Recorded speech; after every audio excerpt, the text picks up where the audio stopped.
I'm Christina Katopodis. I'm the new managing director here at ACERT, and I'm really, really happy to be here, like over the moon happy to be back at Hunter. I started teaching here as a graduate teaching fellow back in 2013.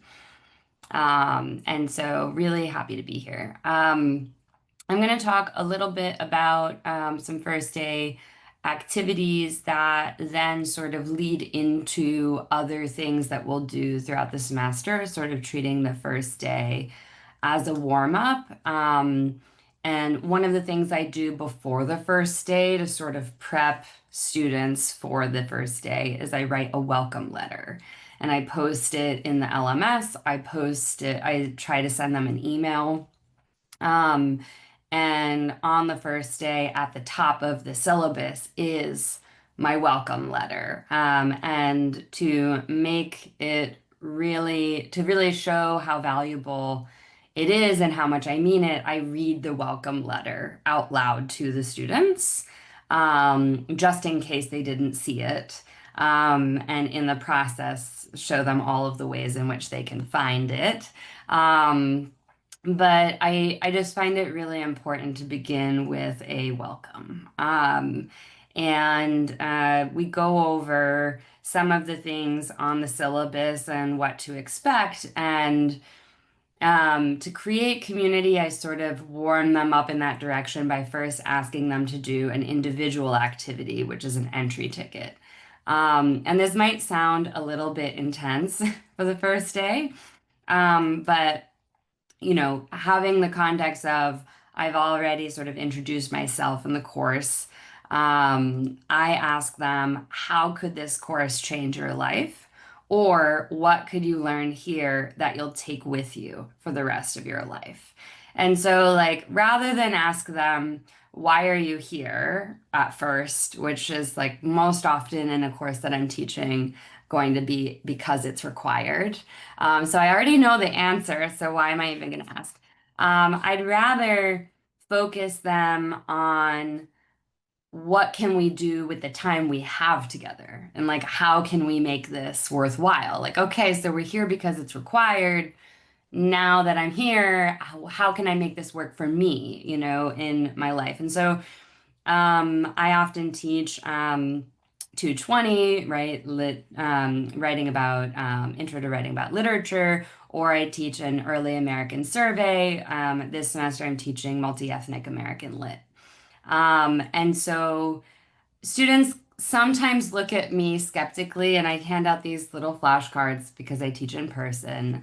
And I say, put your name at the top. And I write the question up on the board. So they have it to reference at and sort of stare blankly at for a few minutes.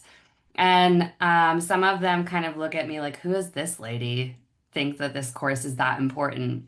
And I'm like, but no, seriously, I mean it, right? This course could leave you with something that you take with you for the rest of your life. What could it be?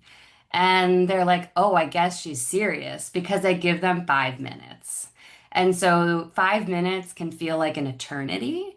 And so we just sit with it for a moment and try to just wonder as individuals. And so I'm sort of assuming that most of their educational history has led them to believe that success is based on an individual's effort. And so next, I lead them in an activity that will be more thinking about community success. So first I have this entry ticket, I give them time, I collect them, and they actually have two flashcards when I hand these out. And this is a good display for them of what the beginning of every class will be like. At the beginning of every class, everyone will get a note card and you will get a prompt to respond to as an individual. But then the next one is to turn it into something more community success based. And so there's a reason for this, and I'm going to share my screen. Awesome.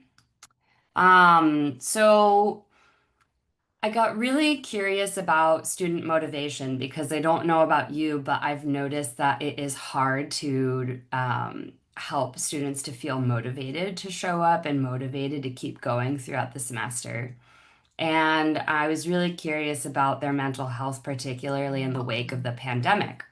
And I found this study from Active Minds and Timely Care done in February 2024 that was a pretty good sample of 1,100 college and university students from all over the nation. And 64.7% of college students report they feel lonely. And I know that our students are commuting sometimes 2 hours to get to campus, and that can feel like a very lonely existence when you're commuting to get to a college campus. And so I take this very seriously, right? And I really want them to feel that they can make friends in our class, that they have a community of support, and that we're thinking about success as a whole class community. Um, and we know that mental health impacts student engagement, their sense of belonging, retention, and degree completion.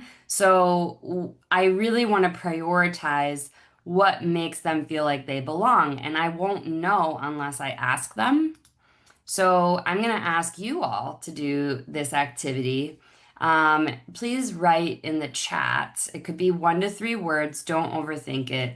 What makes you feel like you're included, that you belong at an event, in a place, or a digital community? And it might not be on campus or like at work, but it might just be anything that makes you feel like you belong. It doesn't have to be in an academic space. And just please type it in the chat.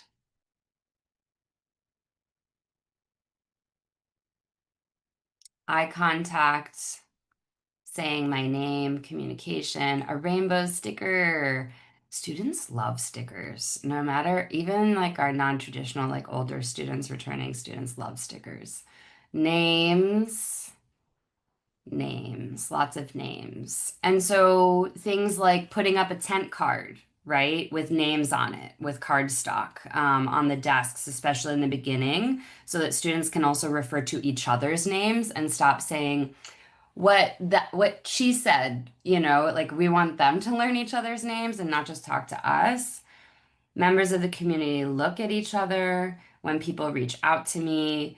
And so asking this of students, I find gives me the information I need to create a culture of belonging in our classroom.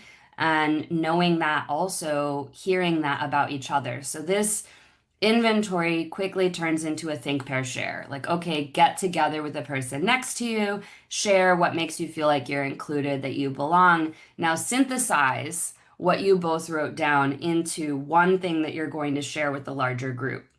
So on the first day, we're going through entry tickets and think, pair, share, which are two of the most frequent things we're going to do at the beginning of every class. And they get accustomed to that. And I say, like, we are going to do something like this at the beginning of every class. It will look different every time, but the structure will be the same. So you know what to expect in the first 5 minutes with me. And now I also know this about you, and I can try to create a community where we all feel like we belong here. And you've also heard from your peers what they need, and it's everyone's individual responsibility here to try to create that space for each other and for ourselves. And so it starts to get them to kind of look at each other and not just at me, or not just thinking like I'm in it for me, but to think about community success. And I love to tell them the story about Veranda L. Montgomery from Lessons from Plants. Like, plants are forever stuck in their groups. They can't get up and walk away. They're rooted where they are.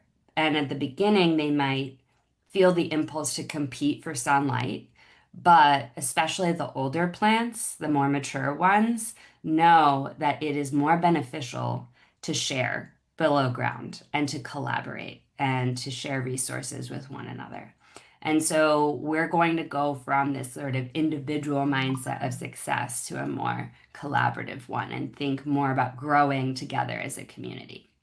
So that's a little bit of what I do, and you're welcome to take it and use it. And I'm going to put one resource in the chat. This is my cover letter assignment.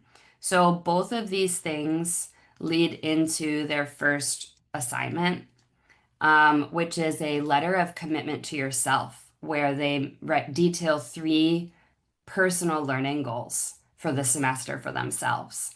And they could be professional, personal, or academic.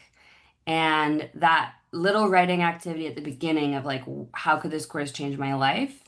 What makes me feel like I belong can lead into some of the writing that they do for the cover letter assignment, where it's like, okay, what are my academic goals? What are my professional ones? And then students actually in their cover letters, especially the introverts, say, I want to make a friend.